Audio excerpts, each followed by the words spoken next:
No. No. Oh hey. No. Hey Red, how's it going? Oh hey Oblivion, just trying to figure out what OC I'm going to be using for non-pony reviews. And how's that going? Let's see. Pony. Another pony. Pony. Was that just a reference to something? Oh hey, look! Littlest Pet Shop is on.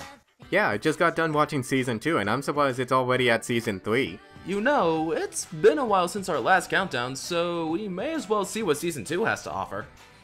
Why not? But first we need some new OCs because I'm kinda tired of Technicolor ponies. Okay, so what's the plan? Step 1, take a bag of bits. Okay. Step 2, go to DeviantArt. Interesting. Step 3, shut up and take my money. and now we wait 2 to 3 weeks for a reply. 2 to 3 weeks later. And would you look at that, we got new OCs. Cool! I'm a Labrador, and Redcord, you're a fox! Very reminiscent of Fox and the Hound, wouldn't you agree? Yeah, now that I look at it. And with that said, let's focus on the episodes that we highly recommend for those getting into the show and the ones we consider the highlights of Season 2. Hey Redcord, I can pick things up in a way that actually makes sense!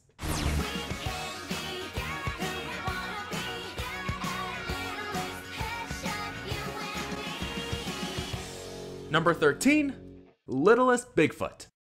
While not one of the more daring episodes on the list, it features plenty of good moments as well as a few surprises. Here, Blythe and her dad and the pets all go on a camping trip in order to pursue Roger's lifelong dream of finding Bigfoot. Incidentally, the biscuits also arrive as part of a research trip for Fisher's latest product. While enjoying the outdoors, a lot of things happen that make this far from your average camping trip. First, there's Zoe revealing just how outdoor savvy she is. Huh. I always thought it would be Pepper or Vinny who would be most comfortable in the woods. Anyways, we then get a side story with Pennyling where she meets a new friend that only she can see. Naturally, the other pets have trouble believing her. While all this is happening, the biscuits notice that something is destroying their equipment, and of course, Whitney and Brittany accuse Blythe. Soon all these story arcs come together to a pretty intense finale, and I will not dare spoil it for anyone. In addition to balancing out all of these story arcs in one episode, this episode also features the song Just Unplug. Just go unplug. Just go unplug.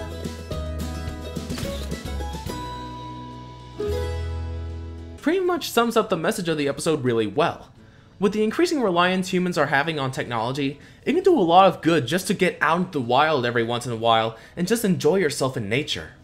While not the best episode of the season, Littlest Bigfoot offered a great setup, interesting moments for the characters, and some pretty nostalgia camping moments that everyone can enjoy.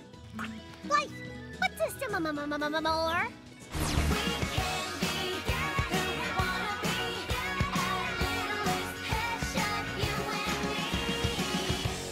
Number 12. Sweet Pepper. Considering this episode came out at the same time Simple Ways from Friendship is Magic, I almost had second thoughts of putting it on the list. However, this story didn't hit its characters with a stupid stick or make me cringe at any of the dialogue. As you can tell, I have mixed feelings when it comes to some romance in cartoons. Either the characters go complete 180 on themselves, or the episode is just mushy-gushy romance with no trace of intelligence left. Luckily, this episode didn't have any of those issues. Much like the previous entry, the episode has a good setup and good character moments, but what makes this episode shine is Pepper Clark. Pepper? We've seen Pepper as the main focus of an episode before, but instead of facing a situation with her comedy, the dilemma is now towards her feelings for a new pet in the shop named Captain Cuddles.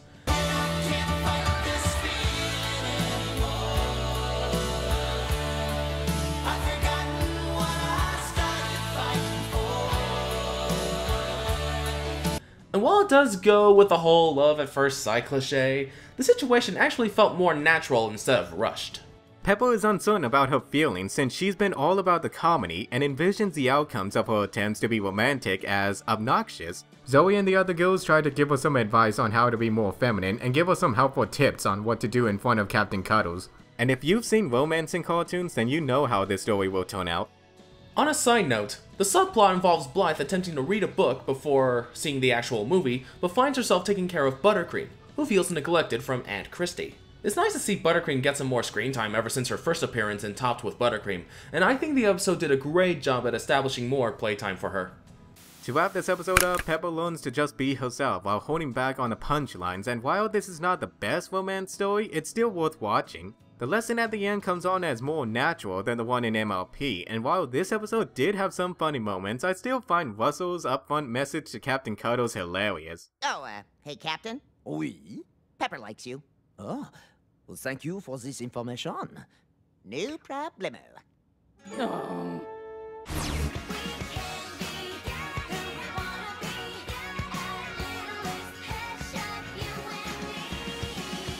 Number 11.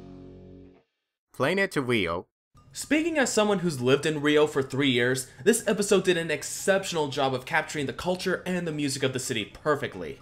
The Song of Brazil is a great introduction to samba music, capturing the same feel and energy that samba musicians like Bebel Gilberto and Michael Moody have. I have to admit I have never been this captivated by an all-animal musical since The Lion King. The visuals and music that was displayed in this episode felt so lively that I might even consider a trip to Rio one of these days. Really? Well, if I happen to stop by Rio, I'd be happy to show you around. Sure thing, just don't let Emma be our tour guide. She wasn't interesting the first time and she was forgettable in this episode. Understandable. Now, I enjoy cultural themes and the musical beat of Brazil as much as the next pet. However, I only have one issue with this episode, and his name is Ramon. Dear God, I hate this guy. From his lab to his plans to steal Blight's designs. First off, he's done this before and does the exact same thing in this episode. Second, he doesn't come off as an antagonist, just an irritation. Sadly, that's not the worst part about him. I'd hate him because he reminds me of, are you ready for this? Wacko from Johnny Test. My bubble blast! This Scarlet Songbird has endowed me with an incredible amount of inspiration. By the way, did you hear that show is finally cancelled? Really? Yep, now I can finally push this button I've been saving for a moment like this. Oh, come on. Ramon really isn't that bad. He came off as funny during his second appearance. In animation, there are 3 methods of making your villain memorable. You have to make them the embodiment of hell. How does it feel, knowing that soon every Pegasus, unicorn, and earth pony will bow to my will? Scary as hell?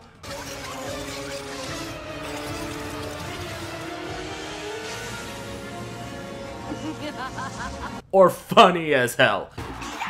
We have this in the bag. What bag, you ask? I don't know. It's an expression. Ramon definitely falls in the latter category because this guy cracks me up. Also, just like this season of MLP, this episode was a well-structured part of a season-long story arc, with the full impact of the episode heightened by the finale. Either way, this episode is only number 11 on the list, but does get extra points for having such memorable performances by Minka and the designs in the setting. If Ramon wasn't in the episode, I'm sure it would have been higher on the list. If Ramon wasn't in the episode, there wouldn't be a conflict. No obstacle for our main character to... Red cord, there's a frog on my head, take a picture, take a picture! Dude, that's a dog frog. Those things are poisonous. I feel funny. Are you okay? I can taste sound. So, on to the next episode.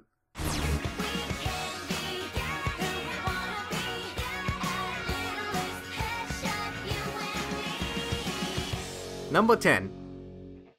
Missing Blythe. While my friend Oblivion heals up, I'm gonna need some help to go over this episode, and look who happened to drop by the shop. Hello everyone, I'm Pink Mist and I'm glad to be here. So, Pink Mist, what are your thoughts on the episode Missing Blythe? Oh, that was a pretty good episode, especially considering it was just a season opener. There's a snake in my boot! Is he feeling alright? Doubt it. So why don't I get number 10 started and you just jump in when you feel like it? Sure. For a season opener, the episode did a good job at continuing from where we left off in the season 1 finale. We see Blythe is enjoying her summer at Fashion University North while the pets are still bummed out over the horse situation.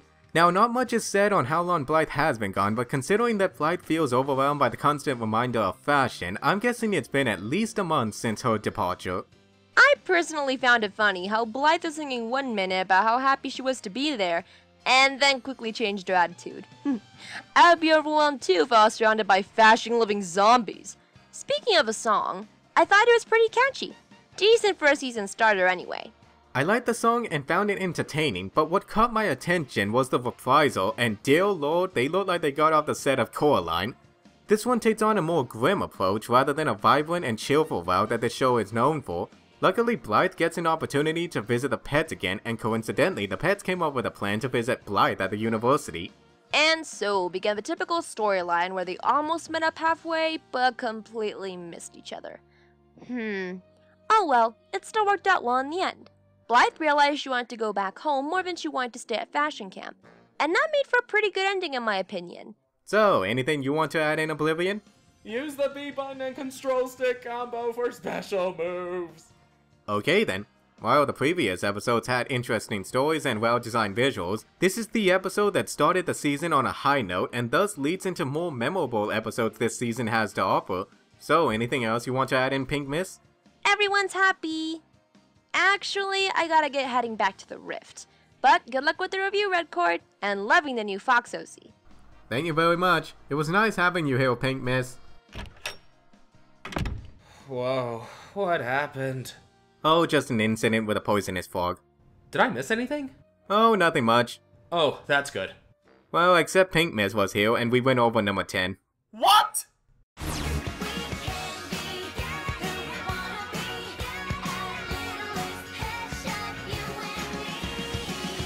Number 9.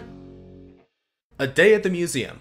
Considering how much these characters often confuse reality with imagination, it comes at no surprise how even an unintended trip to the museum turns into a prehistoric adventure. While the downtown park is closed due to construction, the gang decides to play around the front of the museum, but ends up losing their ball and the pets go inside to retrieve it. The ball! The ball! There goes the ball! Oh, big cat, wait for me! Ha! Some pets have no control. Ball! Ball! Must chase it! No control indeed. So while Blythe is looking for the missing pets, Minka and Penny Link imagine how it was living back in the time of the dinosaurs. Impressive visuals, no doubt, kind of reminiscent of the Land Before Time movies. Now what comes out of this Cretaceous adventure is the song Dino Pet, and just like the Song of Brazil, it does a great job at enhancing the setting and gives it a sort of Hawaiian paradise feel with a touch of reggae thrown in the mix. Whenever it comes to melodic tunes and catchy songs, Daniel England knows just how to make us dance to the music in a flash. Okay, that was a cheap shot. Hey, don't look at me, you picked the OC. So Blythe continues to look for the pets while trying to avoid the security guard. And to make matters worse, Russell is separated from the group, then follows Vinny and Sunil, who believe the museum is filled with zombies due to a poster they saw at the beginning of the episode. This is when the episode became good, at least for me. Vinny and Sunil's fear is very understandable given how they watch scary movies all the time. Also, in an unexpected surprise, the pets seem to know a lot about dinosaur trivia. This was a smart idea because it shows just how being domesticated has affected them and influenced their development throughout the show. On top of all that, who doesn't like dinosaurs? Videos? I was being rhetorical, but yeah, that's a good possibility. Anyway, this kind of premise is every kid's dream come true, and the writers took full advantage of it. I think it's time to move on, but one last thing I want to point out is what the heck is with that ending?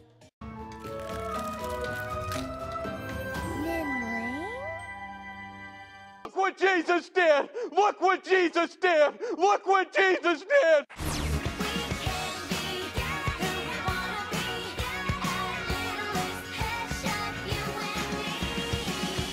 Number 8. Stand-Up Stinker.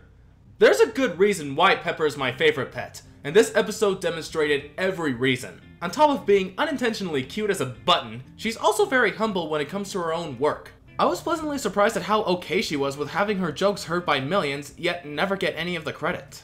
Pepperclock has been given a lot of screen time in the past, and this episode gave her a perfect opportunity to showcase her comedy. If it wasn't for the fact that no one else but Blythe could understand her, she'd be a hit with the jokes and her personality. Much like Rarity from Friendship is Magic, Pepper has the passion and skills to be the best at what she loves the most, and even got some helpful advice from her idol in the episode Lots of Luck.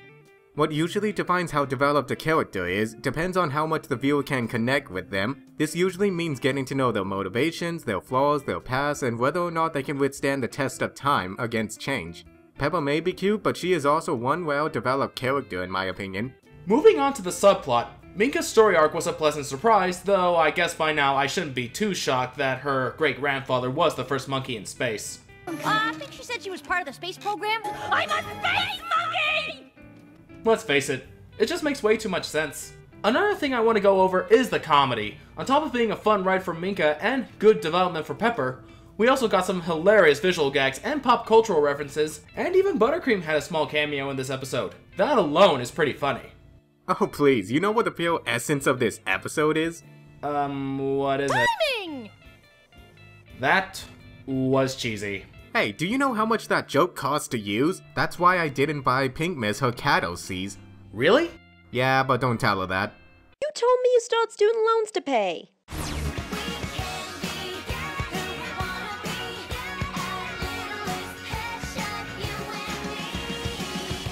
Number 7. Super Sunil. I like it when an episode focuses on one of the pet's flaws and comes up with an over-the-top solution to it, and giving Sunil a superhero motif seems to be up this show's alley. And this may be just me, but I find it funny how easily he gets scared. Ah, make it stop! What are you talking about? Just stop playing the video! Promise me you are never going to do that again. Hey, no promises. Anyway, Penny Ling decides to help Sunil get his confidence back by making him out to be a superhero, El Cobra Cabra. Unfortunately, Sunil's confidence soon goes to his head. At the same time, Blythe decides to help Aunt Christie with her new delivery system, which is running into some unfortunate competition from the Biscuit Twins. If nobody else can sell food, meaning you and your friends, then we only need to sell one thing. Daddy says monopolies are awesome! As well, everyone. They make it, you buy it. Haha. But seriously, how in the world is that thing street legal? My own personal highlights from the episode are Blythe outsmarting the Biscuit Twins with the help from the pets, and the montage of Sunil and Pennylink as the superhero duo, and Sunil screaming not once, but twice in this episode. I also like Pennylink's compassion to help out Sunil in his time of need, even when she had to break the news to Sunil that he doesn't have any powers right when he was about to jump out the window. I can just imagine how that would have turned out. This looks like a job for Captain Lemming! Come on, Spine, work with me! Overall, this episode showed how putting together multiple good characters and 2 scenarios can result in some of the best moments in a show's season. Seriously, that finale had so many working parts. Even the extremely passive and unpredictable Sugar Sprinkles played a role in it. Oh, that never gets old. Redcore, turn that thing off! It's driving me crazy! This does not look good. Wow, I did not expect this to happen. I've tried to warn you. So, what now? Guess we have to do the rest of this on my channel. Come on, I know a shortcut. Hey, wait up!